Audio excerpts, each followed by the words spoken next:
नमस्कार. मी डॉक्टर रवींद्र वामन निकम, राहणार माचला, तालुका चोपडा, जिल्हा जळगाव. आता दादांनी जे विचारलं, कलिंगड असेल, मिरची असेल, टोमॅटो असेल, भाजीपालावर्गीय पिकांमध्ये आपण मल्चिंग वापरत होतो. पण मित्रांनो, ज्यावेळेला आपण कलिंगड आणि केळीमध्ये आंतरपीक घ्यायला लागलो आणि मल्चिंग टाकून घेत असताना कलिंगड आटोपल्यानंतर मल्चिंग राहिलं तर त्याचे फायदे आम्हाला दिसले. आणि दुसरी गोष्ट, आज पाण्याचा जो वापर आहे, पाण्याची मुबलकता कमी असल्यामुळे पाण्याचं बाष्पीभवन कमी होतं मल्चिंगमुळे. हे जरी सर्वसाधारण लोकांना माहीत असलं, पण खरं तणांचं नियंत्रण, दिलेले रासायनिक खतं जे असतात ते विव्हॅबरेट, म्हणजे त्यांचं वातावरणात बाष्पीभवन होत नाही. तसंच पांढऱ्या मुळ्यांची संख्या वाढते आणि उपयुक्त जीवाणू जे असतात तेही मल्चिंगच्या खाली वाढतात. आणि त्यामुळे सर्व जर गोष्टी बघितल्या तर मल्चिंग एक टेक्नॉलॉजी आहे आणि ती फायद्याचीच आहे असं मला वाटतं. दादा, आपण आता केळीमध्ये आपण मल्चिंगमध्ये 2 प्रकार दिसत आहे. एक काळं आहे आणि एक व्हाईट आहे. काय याचं मागचं काय रिझन? कारण शेतकरी म्हटला आणि शेती ही एक आपली विद्यापीठ असते. त्या हिशोबाने जनरल ब्लॅक आणि सिल्वर, खाली ब्लॅकवरती सिल्वर, आणि दुसरा जो मल्चिंग आपण टाकतो आहे तो खाली ब्लॅक आणि वरती व्हाईट. तर हे टाकण्याचा उद्देश, याच्यात दोघांमध्ये तुलनात्मक आपल्याला फरक बघता येईल. आपल्या शेतात आपण टाकतो आहे त्यामुळे ते मल्चिंग टाकलेलं आणि हे सिल्वर ब्लॅक टाकलेलं, याच्यात केळीची वाढ असेल किंवा सर्व गोष्टी असतील या आपल्याला निरीक्षण करता येतील. तसंच मल्चिंगमुळे, आणि पूर्वी जर बघितलं, केळी म्हटलं म्हणजे एक मोठी जोडी आणि ते उभाटी नाकलणारा माणूस वखर असेल, कुडव असेल, आंतरमशागत भरपूर केली जायची. पण आता आधुनिक टेक्नॉलॉजी, ठिबक सिंचन आलं, त्याचबरोबर गादी वाफ्यावर केळी लागवड करायला लागलो आम्ही. गादी वाफ्यावर जवळजवळ मी 2014पासून केळी लावतो आहे.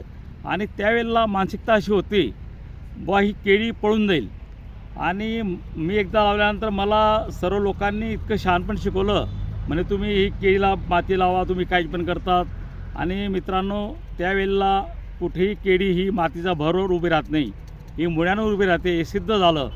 आणि तसंच मल्चिंग पद्धत ही सुद्धा केळीसाठी, आज थंडीचे दिवस आहेत, थंडीमध्ये जमिनीतलं तापमान जे असतं हे नियंत्रित राहतं. आज थंडीमध्ये आपण घरात हीटर लावतो, परत पांघरून घेतो, 2 चादरी घेतो.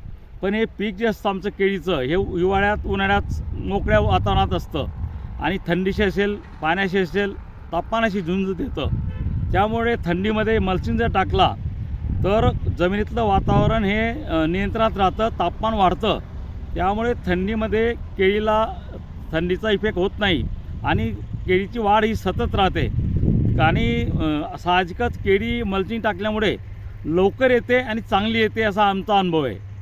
दादा, जी केळी लागवड झाल्यानंतर आपण मल्चिंग टाकतो आहे, मल्चिंग हे आधी टाकली जाते, नंतर त्याच्यावर कुठलंही रोप लागवड केली जाते. याचा काय फायदा आहे? बरोबर आहे. कारण काही वेळेला आपण जर कलिंगड लावलं तर रोप लावून मल्चिंग अगोदर टाकलं जातं, आणि आता आपण जे बघतो आहे हे रोप लावल्यानंतर मल्चिंग आपण टाकतो आहे. तर याची कारणं अशी आहेत, आपण ड्रिंचिंग करत असताना 2 ते 3 ड्रिंचिंग आम्ही घेतो. कारण सुरुवातीच्या काळामध्ये जर फर्टिलायझेशन केलं तर ड्रिपर अंतरमधलं जे असतं, रूट डेव्हलपमेंट राहत नाही. त्यामुळे मुळ्यांच्या कक्षामध्ये ड्रिंचिंग करायला लागते. खतांचे डोसेज जे असतात ते रिंग पद्धतीने 1-1.25 फुटाच्या परिघामध्ये देतो. आणि मल्चिंग जर टाकलं गेलं, मल्चिंगच्या टाकल्यानंतर फक्त ड्रिंचिंग तुमच्या त्या मुळ्याशीच टाकावं लागेल, म्हणजे बुंद्याशी पडेल. त्यामुळे 6 इंच लांब खतं देता येणार नाही किंवा ड्रिंचिंग करताना नाही. त्यामुळे ही पद्धत आम्ही केळी लावल्यानंतर ड्रिंचिंग झाल्या 3 आणि रासायनिक खतांचा डोस झाल्यानंतर आम्ही आता मल्चिंग टाकतो आहे. याच्या पुढचं फर्टिलायझेशन करता येईल. आणि फर्टिलायझेशन करण्याचं म्हणजे कारण आणि फायदा, फर्टिलायझेशन आता चालेल, कारण आता रूट झोन त्यांची ॲक्टिव्ह होऊन जाईल, रूट झोनचा परिसर बऱ्यापैकी डेव्हलप होईल आणि एक दिलेले खतं हे पुरेपूर लागतील. त्यामुळे मल्चिंग आपण रोपं लावल्यानंतर 1 महिन्याने किंवा 3 आठवडे असतील त्या कालावधीत टाकतो. दादा या मर्चिंग टाकण्याच्या आपल्या शेतकऱ्यांना काय काय आव्हान करणार, काय फायदा होईल? शेतकरी मित्रांना मी एकच आवाहन करेल, आज आपण मोबाईल कोणी सांगितलं नाही आपल्याला घ्यायला, आपण टेक्नॉलॉजी ॲडॅप्ट केली. मोबाईल आला 10,000चा 20,000चा, जसं आपण हे कोणी न सांगता ॲडॅप्ट करतो किंवा करतो, तसं शेतीमध्ये आज बदल घडायलाच पाहिजे. शेतीमध्ये जो बदलेल तोच टिकेल. आणि तुम्ही केळी लावत असताना पारंपरिक न करता तुम्ही रोपं लावा, गादी वाप्यावर लावा, ड्रीप सिस्टीम, मल्चिंग सिस्टीम. खर्च जरी वाढत असला असं वाटतं, पण मित्रांनो निंदीचा खर्च आणि निंदी आपली प्रॉपर वेळेवर होत नाही, त्यामुळे तण बरेच खतं खातात.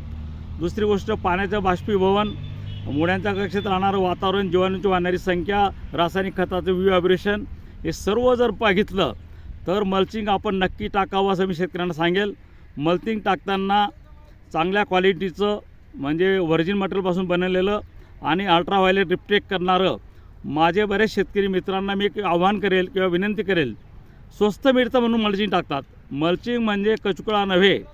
मल्चिंग म्हणजे त्याची जी कार्यक्षमता असते, त्याचं जे कार्य असतं हे पुरेपूर जर झालं, अल्ट्राव्हायलेट किरण रिफ्लेक्ट करणं म्हणजे परावर्तित करणं, तापमान नियंत्रित ठेवणं, आणि पुढे आपल्याला ते मित्रांनो मल्चिंग शेतातून सही सलामत योग्य रीतीने काढून वेस्टेज ते बाहेर पाठवायचं आहे, बाहेर टाकायचं आहे.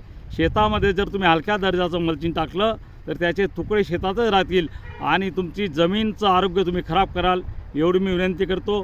आणि शेतकरी मित्रांना एकच विनंती करेल, आपल्याला मल्चिंगवर विश्वास नसेल तर अर्ध्या शेतात मल्चिंग टाका आणि आपणच आपल्या शेतात प्रयोगशाळा बनवा आणि आपण ऑब्झर्व करा काय फरक पडला. एवढंच मी सांगू इच्छितो. जय हिंद, जय महाराष्ट्र, जय जवान.